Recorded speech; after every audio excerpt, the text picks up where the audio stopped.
Hi, and welcome to the Week in Politics with Michelle Grattan. I'm Caroline Fisher, Associate Professor of Journalism at the University of Canberra.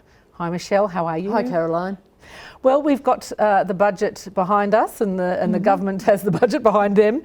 So this week the Prime Minister, Scott Morrison, was out and about in Victoria and Queensland selling the economic message.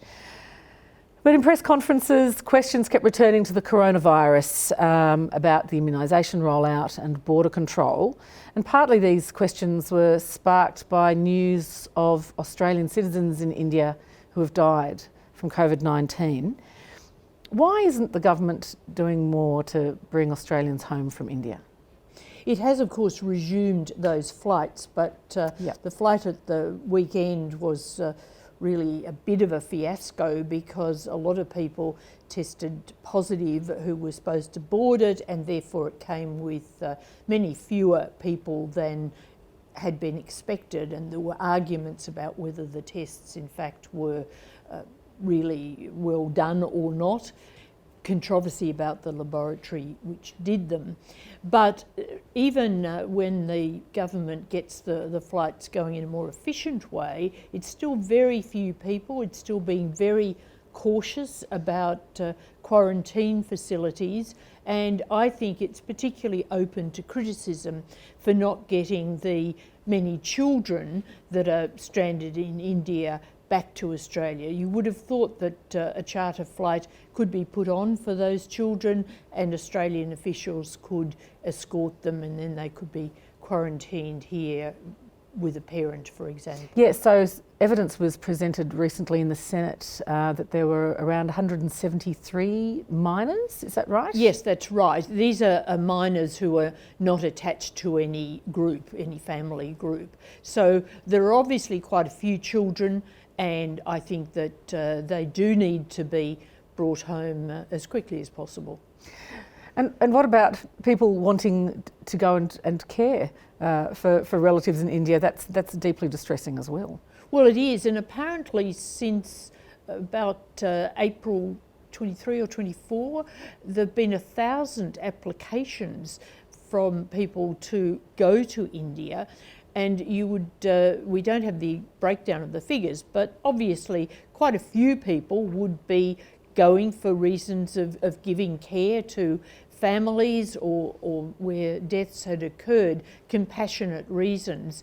And they've been knocked back, the Prime Minister said the other day. And in fact, the reasons for going to India at the moment are so constrained by the official guidelines that virtually no one can go. Diplomats and people with who are helping in the pandemic there can get exemptions, but no one else. You wrote in the conversation that you think it lacks a bit of heart. I think it lacks heart, yes. I think that we could be doing more. Yes, there are risks involved, especially bringing people in, but I think those risks can be managed, and as a community we should be showing more compassion to our fellow citizens, because the people involved are Australian citizens or permanent residents. Well, it would seem that the majority of Australians probably don't share that view. I mean, if we talk about opening the borders more generally, a news poll this week showed that 73% of Australians agreed with the idea that borders should be closed until at least mid-2022. Which is the budget assumption, of course. That's right. So, I mean, do you think Morrison will resist calls from business to open the borders sooner to get the economy going, or do you think it will keep them closed because it's popular? Well, I think he is certainly resisting calls for an earlier opening, and he's very aware that public opinion is behind closed borders, and of course we saw this domestically in state and territory elections, and so politically he's driven to this policy, but on the other hand, objectively, he also is being pushed in that direction because of the slowness of the vaccine rollout. So what we've really seen is he's making a political virtue of a policy failure, or if it's not a failure, at least it's a shambles for the moment. Okay, but feeding into all of this, of course, is vaccine hesitancy. That's right. So at the start we had shortages of the vaccine, and we had some disorganisation in the administration of the program, for example, in the nursing homes. But right. Now, of course, after the problems with AstraZeneca, the rare blood clots, people have become more hesitant, and quite a few people are hanging out for one of the other vaccines when they become more generally available to them. So this is a great difficulty. There are calls for a better communications campaign from the government. Yeah, what do you think about that? Intense campaign. At the moment it seems to be pretty bland in the way the case is being argued. So I think the government has a real problem with this hesitancy issue. Yeah, I mean, another poll found around 30% of people of Australians were reluctant to get the jab. That's right, particularly those in the over 50s. So what do you think about this? Do you think that we do need a bolder communications campaign, a Grim Reaper style campaign to scare people into getting the jab? Well, everyone's talking about the Grim Reaper, but my memory of that campaign is that it was quite controversial at the time. Yes, it was. Quite a few people said it went over the top, but it was certainly effective in galvanising people's attention. I think that the government does need to put more effort into this. The Prime Minister has suggested it'll become more revved up very soon, but he's vague about it. I think that on many fronts the government really is running into problems with this vaccination program. So do you think that they'll bring a campaign on quickly? The indications seem to be that it will be revved up fairly soon, but it's vague. Let's turn to other parts of the economy. Yesterday, the April unemployment figures showed a small drop in unemployment from 5.6% to 5.5%. Now, weren't we expecting unemployment to rise with the end of JobKeeper? We were, the cliff. We were going to fall off that cliff when JobKeeper ended, and these, of course, are the first figures that indicate that the cliff was not quite a cliff.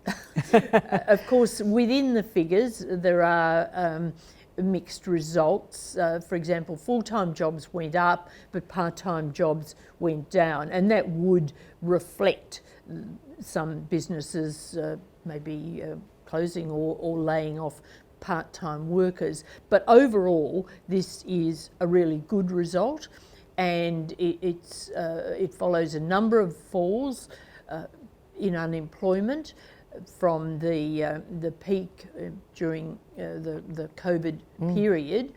And of course, unemployment was expected by Treasury at one point to perhaps be in the mid-teens, and it never got there, and it's come down more quickly and more consistently than expected. The government's aim in the budget, of course, is to drive it down a lot further yet into the fours. But we should note with these latest figures that the participation rate, the proportion of people seeking jobs, did fall, so that's been a factor. There's been some suggestion that Easter could have been part of that, people deciding to take holidays, not looking for work. So it's a complicated picture, but on the whole a good picture. Okay. In other economic news, the government announced it will be building a $600 million gas power plant in the Hunter Valley in Kurri Kurri. Look, this has attracted a lot of criticism. Do you think that the power plant will end up being built? Well, I guess more likely than not, but it's a question of whether this power plant is justified. Experts say that the amount of power needed, the shortfall that this is supposed to address, is much, much smaller than the plant would produce. It's a plant that is a peaking station, so it would only be operating a very small amount of the time when power increases were needed.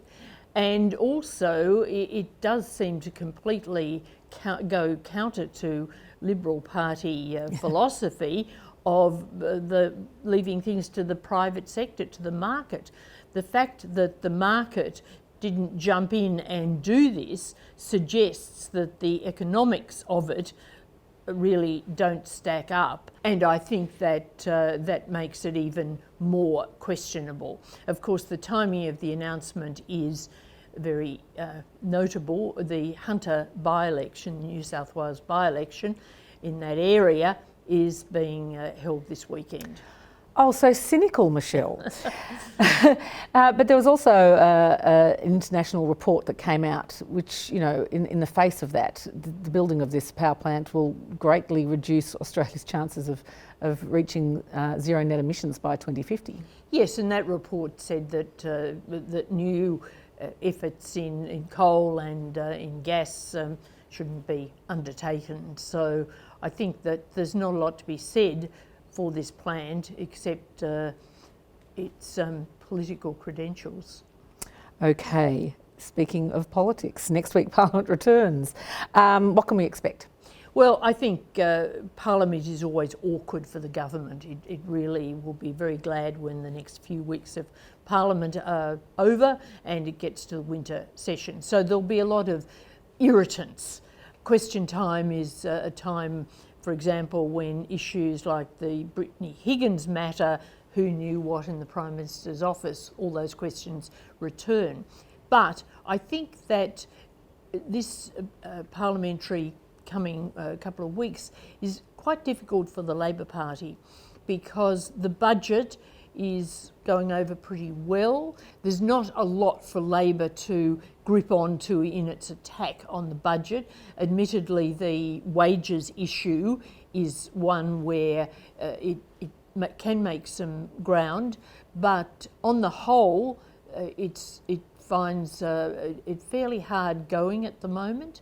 And I think that one issue that it will be pushing will be this vaccine issue, the failures in the rollout of the vaccine, and that of course affects many people and is a real political issue. But more generally, it's quite tough times for Labor. Okay, Michelle, thanks very much. Look forward to talking to you again in a fortnight. Thanks, Caroline.